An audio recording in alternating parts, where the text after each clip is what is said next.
Salut à tous, c'est Pang de la chaîne, bienvenue sur cette vidéo qui aujourd'hui commence notre cheminement sur le NLP Trainer and Consultancy Certification, donc la formation pour être trainer chez Rubber Deals. Alors, première chose que je trouve très sympa, c'est... bon là ça se fait en ligne, hein, comme je vous ai dit. Ils ont annulé le côté live. Bon, c'est un peu dommage, je pense, parce que on vit quand même d'autres choses en live qu'online. Et à force de faire des formations en ligne, j'en ai un peu ras-le-bol. Je trouve ça moins sympa. J'en ai marre de Zoom. Et je trouve que ça manque un peu de réalisme dans les thèmes qu'on fait. En tout cas, ce qui est très cool, c'est qu'ils ont un super site dédié, ce qu'ils appellent journeytogenius.com. Aujourd'hui, je vais vous parler de l'overview, donc un peu la présentation, et puis la session 1. À savoir donc que on a un cours à 19h30 jusqu'à 21h, et on a un cours de 4h30 le matin à 6h.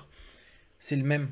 Donc, je me suis tapé 2 fois à peu près le même. Alors bien sûr, c'est pas les mêmes personnes et autres. On fait les mêmes exercices. Là aujourd'hui, l'exercice, c'est un exercice très simple de présentation. On était 3 dans la room. Maintenant, il n'y a personne qui nous corrige, il n'y a personne qui fait un feedback de quoi que ce soit, donc on ne sait jamais si ça sert à grand chose. C'est pour ça que je ne suis pas fan de tout ce qui est formation et pratique sur Zoom et online. En tout cas, ce qui est cool, c'est que il y a un vrai contenu qui est chouette. Là, aujourd'hui, le live n'a pas servi à grand chose, c'était plus une présentation de la team, une présentation un peu comment ça va fonctionner. Je vais vous reprendre un petit peu les points clés de l'overview. Je le prends par rapport au PowerPoint qu'il propose. Ce qui est cool, c'est qu'il propose une vidéo dans laquelle il a un support PowerPoint. Après, nous, on a le PowerPoint. Alors, on ne peut pas le télécharger, mais bon, on se débrouille. Et il y a le script de ce qu'il a dit. Il y a éventuellement des points de lecture à avoir. Ce que j'ai bien aimé, c'est que Robert explique, on est là pour permettre à des personnes de donner des cours et des formations à des personnes qui sont intéressées ou à améliorer nos compétences. C'est pas un cours de PNL en tant que tel, c'est l'exploitation de la PNL dans un cadre qui est quand même très spécifique. Donc, je vous en avais un petit peu parlé sur d'autres vidéos. L'idée dans les étapes de l'apprentissage, c'est faire que ce qui est implicite devienne explicite, que ça aille vers la conscience, que du côté un peu naïf, on arrive au côté expérimenté en allant dans une dynamique de faire et de compétences. L'idée étant toujours que la maîtrise, c'est la conscience de ses connaissances et la compétence qui sont maîtrisées. Je vois que beaucoup là au niveau de la NLP ils sont basés, et d'ailleurs ils le répètent souvent, tout sur le TOT. Donc je vous rappelle, hein, tester, opérer un changement, tester à nouveau, exit. Donc comme il explique, c'est quoi un entraînement? C'est un input, une présentation, un test, donc des cartographies cognitives, avec des opérations, des références et des expériences. Tout ça se fait dans le training, et une action, puis après la sortie dès qu'il y a quelque chose qui est validé. Il a toute une démarche en reprenant la pyramide des besoins, en disant, bah, bien sûr, le consulting en tant que tel, c'est un travail de l'état présent vers l'état désiré, ça on le connaît, hein, c'est très PNL. J'ai trouvé que c'était assez sympa, il reprend la pyramide de Deals et il dit l'environnement, les comportements et les capacités, c'est du praticien PNL. Et dès qu'on commence à aller sur les niveaux d'au-dessus, c'est-à-dire valeur, identité et la quête de vie, là on est sur du master à ce niveau-là. Alors pour lui, il y a plusieurs manières d'accompagner, de supporter dans le changement. Donc il y a au niveau environnemental, il va appeler ça le caretaking, le guide. Au niveau behavior, donc au niveau comportement du coaching, pour les capacités, l'enseignement, pour les valeurs et les croyances, le mentoring, pour l'identité, le sponsor, et pour l'esprit, le waking, l'éveil, Donc c'est différents niveaux que pourrait avoir quelqu'un qui accompagne, qui forme, ou justement en fonction d'où est-ce qu'on va se situer, est-ce qu'on va plutôt être un mentor, ou est-ce qu'on va être simplement un coach, est-ce qu'on va être un formateur, ou est-ce qu'on va être quelqu'un qui va chercher d'accompagner dans une recherche plus élevée. Ça dépend. Je trouve que c'est intéressant. Il le prend toujours, hein, par rapport à la pyramide qu'on connaît bien. Donc, les composants basiques du programme, ça va être les setups, en gros le cadre, la présentation, les démonstrations, les activités d'apprentissage, les discussions et les réflexions, les retours et toutes les améliorations qu'on peut faire. C'est quoi le cycle d'un entraîneur, d'un formateur? C'est planifier, préparer, faire, avoir un retour, évaluer et organiser, réarranger les différents éléments. Donc, c'est vraiment le boulot comme on va le faire là pendant ces 15 jours-là. Il y a des trucs très sympas. Ils ont un petit graphiste qui fait à chaque fois des graphiques sur 2 petites pages pour résumer tous ces PowerPoint et tout ce qui est partagé. Donc, sur la session 1, ça a commencé par l'évolution de la PNL, ce qui est vraiment l'introduction. Donc, il revient sur des éléments, l'étude de la structure, la PNL, pardon, c'est l'étude de la structure subjective de l'expérience, avec une épistémologie, un système de principes et des distinctions pour les organisations de la connaissance au travers de soi-même et des interactions avec le monde, une méthodologie, des process et des procédures pour appliquer un changement, une technologie, des outils, etc. Donc, qu'est-ce que c'est la PNL? Ça permet d'appuyer sur des process. Je pense même, attendez, je vais tenter de vous... Comme ça m'évite de faire une traduction en live. Ils ont fait des trucs pas mal pour que les gens puissent directement lire dans leur langue. Mais l'accent sur le processus de la structure, motif, processus et distinction dans l'anatomie des fonctionnements du système nerveux humain, assurant que la distinction du processus soit facilement identifiée et mis en action de façon naturelle. La traduction est pourrie en fait. Donc, ouais, je vais vous remettre ça en anglais, hein, désolé, mais en fait, la traduction française, elle est pas chouette. Pourquoi la nouvelle génération de PNL? Qu'est-ce que ça signifie? Ça inclut et ça transcende les précédentes générations avec des nouveaux phénomènes, un scope plus large et des nouveaux outils. Donc, il fait une analogie par rapport à Apple et aux ordinateurs. L'évolution des technologies, c'est comme tout, hein, on est passé au fur et à mesure des nouvelles techs comme la robotique, les blockchains, la virtual reality, le Web 3.0, le metaverse, etc. Quelles ont été les influences du développement de la PNL? Ericsson, Bateson, Satir, Pearl, ça on le sait très bien. Quelles sont les influences de la 3e génération? Gilligan, et lui je veux vraiment faire... je vais tenter de faire une formation avec lui. Gabriel Ross, qui a créé Five Rhythm. Ken Wilber, Integral Studies. Bert Hellinger, les constellations familiales. Richard Moss, Transformation Through Awareness. Timothy Galloway, The Inner Game. Et Rupert Sheldrake avec les champs morphogéniques. Alors là encore, il reprend sa pyramide. La première génération, ils se sont occupés de l'environnement, l'environnement pas forcément, mais des comportements et des capacités. La deuxième, plutôt les valeurs et les croyances, voire l'identité. Et puis, entre l'identité et la quête, c'est la 3e génération. Les 3 générations, alors, la première, c'était de la thérapie traditionnelle. Excusez-moi, les 3 générations de travaux de transformation, en gros de thérapie. La thérapie traditionnelle, plutôt autoritaire et orientée vers des problèmes passés, les pathologies, etc., le verbal. Les nouvelles thérapies ou le traditional coaching en collaboration, orienté vers le futur, avec des solutions et ressources, des actions. Et maintenant, ce que eux développent, les changements génératifs, c'est le coaching traditionnel plus la conscience créative, générative, intérieure des états et la transformation des problèmes en ressources.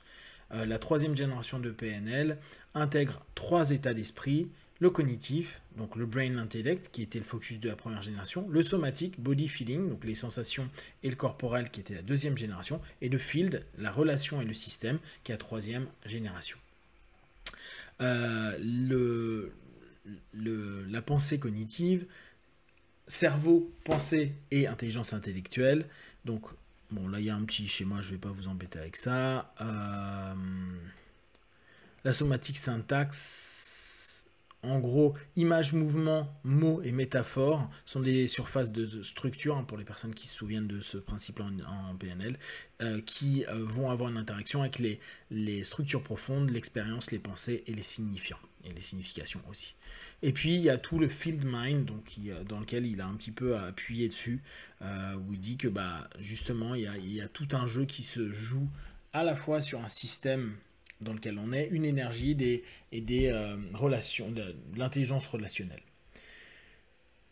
Les clés pour les prochaines générations de PNL, donc il parle de Holon, Holon. Chaque personne est un tout et une partie d'un tout, d'un plus grand tout, pardon. Hologramme.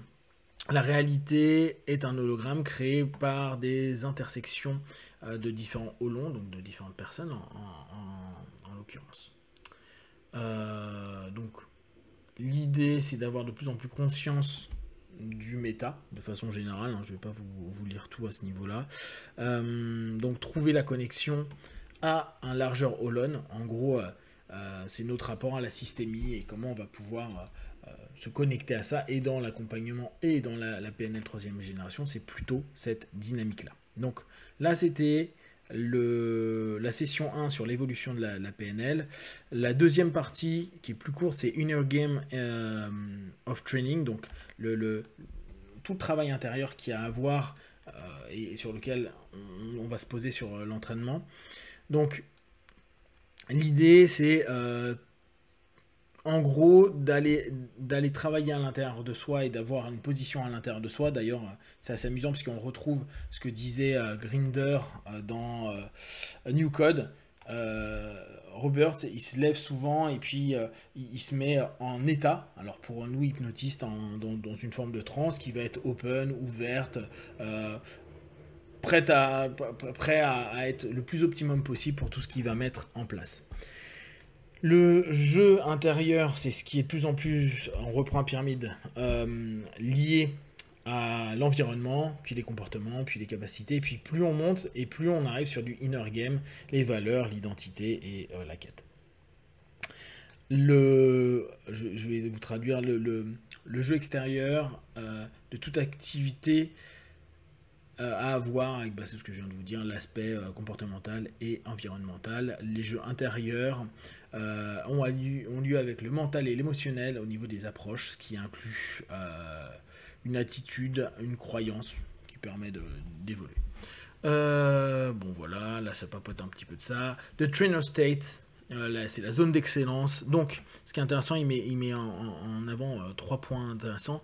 L'autorité humble, une sensation de confiance et une absence d'anxiété et de doute, un état de relaxation et de capacité à lire l'environnement, l'espace, être focusé, être présent dans son corps, et la sensation de connexion à toute chose autour de nous-mêmes.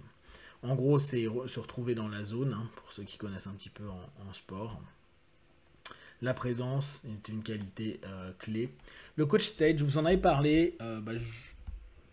Ah oui, c'était à la formation que j'avais suivie avec les Malaisiens, où à un moment, je crois que c'était Dils qui avait fait une intervention sur le coach state. Donc je vous rappelle, coach state, coach devient un acronyme, centered in yourself. Donc le C, c'est centrez-vous sur vous, surtout au niveau du hara. O, soyez ouvert aux possibilités. A, soyez prêts, attendez et soyez aptes à recevoir ce qui va se passer en pleine conscience. Soyez connectés à vous-même, le C, et à un système plus large.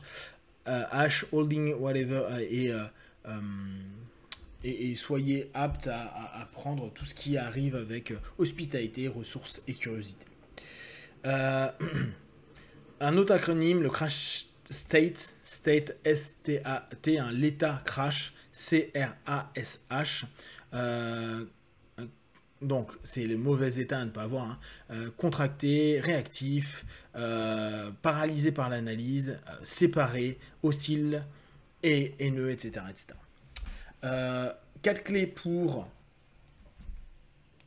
progresser au niveau du inner game. Self-awareness, plus en phase avec soi-même. Self-calibration. Self-adjustment. Self-anchoring. Voilà. Bon. Donc, il donne des exemples. Self-awareness, qu'est-ce qui se passe? Self-modeling, quelle est la différence? Ce qui fait la différence? Self-calibration, comment de proche ou de loin je suis en lien avec mon état désiré. Self-adjustment, qu'est-ce que je peux faire pour être plus proche de ça. Self-anchoring, qu'est-ce que je peux me rappeler ou quel support je peux utiliser pour que ça arrive plus rapidement. Il parle de la résilience pour pouvoir rebondir le mieux possible. Il y a un petit schéma sympa. Donc après, bon, il y a un petit laïus sur la résilience. Alors, moi, un des points qui m'a assez amusé dans tout ça, c'est que on sent, et ça va être d'ailleurs la troisième, ouais, exactement, c'est la troisième partie de la session 1, ce qu'il appelle la parabole du marsouin. Alors, ça s'appelle porpoise en anglais, de porpoise. Je savais pas que ça se disait comme ça, le marsouin. En gros, c'est un dauphin. Ce que j'ai trouvé un peu particulier, c'est que sur un groupe qu'on a, Facebook, il y a une dame très sympa, mais qui dit en gros ne mettez pas de dislike ou de, je sais pas, d'emoji qui soient négatifs parce qu'on n'est que dans le positif, faut pas balancer des sales énergies, etc. J'ai trouvé un petit peu que ça faisait safe place, genre pas de méchanceté, pas de choses dark, etc. On n'est que dans l'amour, le partage. D'ailleurs, il y a beaucoup de ce discours-là, mais je le savais en allant chez Deals, c'est un côté très humaniste, parfois un peu chouchou pour moi. Même si j'adore le côté humaniste, c'est le côté chouchou d'humaniste qui me saoule un peu. Donc il y a cette espèce de notion-là, et j'ai trouvé que c'était assez intéressant parce qu'il il prend une parabole, et notamment donc, le principe de l'utilisation de la parabole dans les présentations, c'est quelque chose d'utile. Ça nous permet d'avoir des analogies et un peu savoir l'état d'esprit qu'on va avoir dans la présentation. N'oubliez pas, ce qui est intéressant, c'est que là, il met en pratique ce qu'il explique qu'on va devoir faire, nous, au fur et à mesure qu'on fait des présentations, ou en tout cas des éléments qu'on va prendre en compte dans nos propres présentations. Donc, on est déjà là, dans sa présentation, l'évolution de la PNL, ça nous donne un cadre. Le inner game, pour vraiment centrer sur le professeur, l'enseignant, le mentor, qu'importe comment vous allez être. Et maintenant, une parabole pour un peu faire comprendre ce que ce professeur doit faire, ou en tout cas peut orienter, pour aider ses apprenants. Et là, en l'occurrence, donc c'est une parabole du marsouin qui est proposée en revenant sur une métaphore qui a été proposée. D'ailleurs, cette métaphore-là est proposée par Bateson à la base. L'entraîneur du dauphin marsouin, c'est le traîneur. Le marsouin, c'est l'apprenant. Et bon, après, c'est la salle. La salle de classe, c'est le bassin. Et l'audience qui observe, c'est les éléments des personnes avec qui on va travailler. Donc le goal, ah oui, alors là c'est là où on rentre dans la logique NLP 3 ou NLP 2.3, cette notion générative. Là ils sont vraiment dans une dynamique qui est, on va pas forcément enseigner un processus où on va dire c'est comme ça et pas autrement. Moi qui est ma manière de faire, qui est pas autrement, ça se discute, mais c'est comme ça. En tout cas, je vous donne une première forme, un cadre, etc., une façon de faire. Après, à vous de le transformer avec vos feelings et tout, mais il y a une forme. Là, ils sont plus dans une notion à vouloir faire générer chez la personne un état qui va leur permettre d'avoir un comportement ou un apprentissage ou quelque chose qui va émerger d'eux. Je trouve ça hyper intéressant. Je trouve ça assez complexe. Je le me mets quand j'enseigne le jutsu, la luta ou le MMA. Si je fais émerger certains trucs sans leur enseigner un panel technique, je trouve ça assez compliqué. Après, j'attends de voir. Hein. Je suis très curieux de voir comment ils proposent ça. En accompagnement, pas de problème. Mais là, sur une notion d'enseignement, un peu compliqué. Je sais pas ce que vous en pensez. Donc, la mission de l'entraîneur n'est pas de conditionner à des comportements spécifiques, mais plutôt de permettre aux dauphins d'être créatifs avec leur nature et la diversité de leur comportement. Bref. Ce que je comprends intellectuellement, mais je trouve qu'à mettre en pratique, je suis curieux de voir ce que ça peut donner.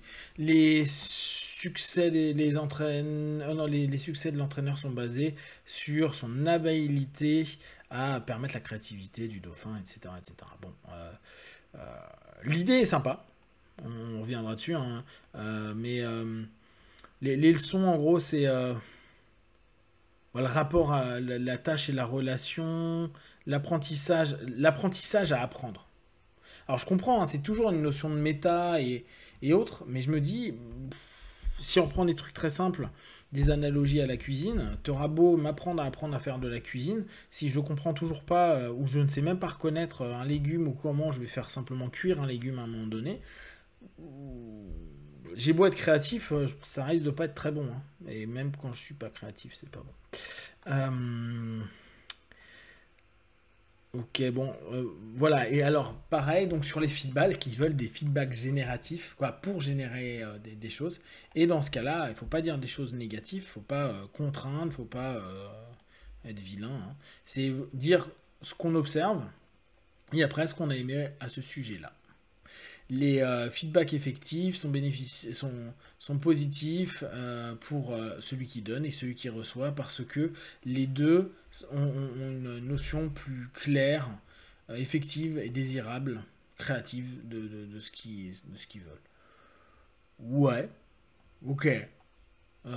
J'aime bien, hein, je suis ok que faille tendre vers du positif. Et moi, c'est vrai qu'il y a des moments, je vois souvent aux entraînements à arts martiaux, je suis super dur.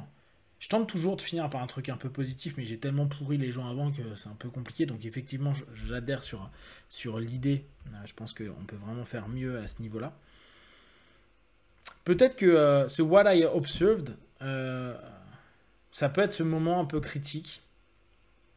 Parce qu'on se met au travers de juste notre filtre.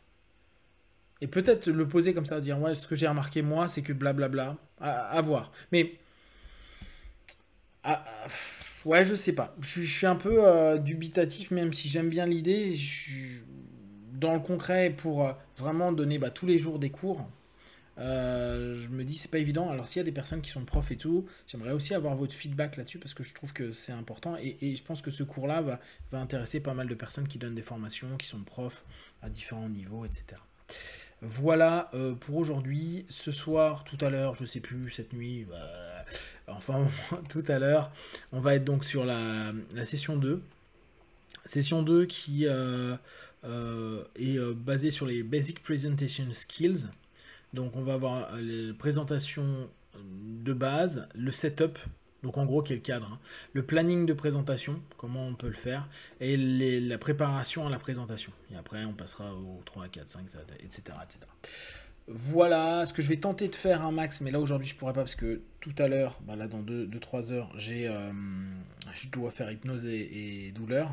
D'ailleurs je sais même pas quand je vais vous le filer, le feedback de hypnose et de douleur, je pense après la PNL. Et ouais, j'aurais bien aimé faire. Ils ont des ateliers d'1 h 30. Bon, de toute façon, on est obligé d'en faire 12, mais je voulais en faire un max possible. Je sais qu'on peut en faire 2 ou 3 par jour. Je vais tenter d'en faire un max pour voir comment c'est, pour faire un max de présentation, pour être corrigé au maximum, pour voir les feedbacks et peut-être vous donner des trucs intéressants par rapport à ce que moi j'aurais perçu. Voilà, n'hésitez pas à me poser des questions. Je vous donnerai un maximum d'informations par rapport à tout ce que j'ai là. Comme d'habitude, de tout ce que je propose, ne prenez que ce qui est bon juste pour vous. Testez, observez, analysez et concluez. Be one. Ciao, ciao.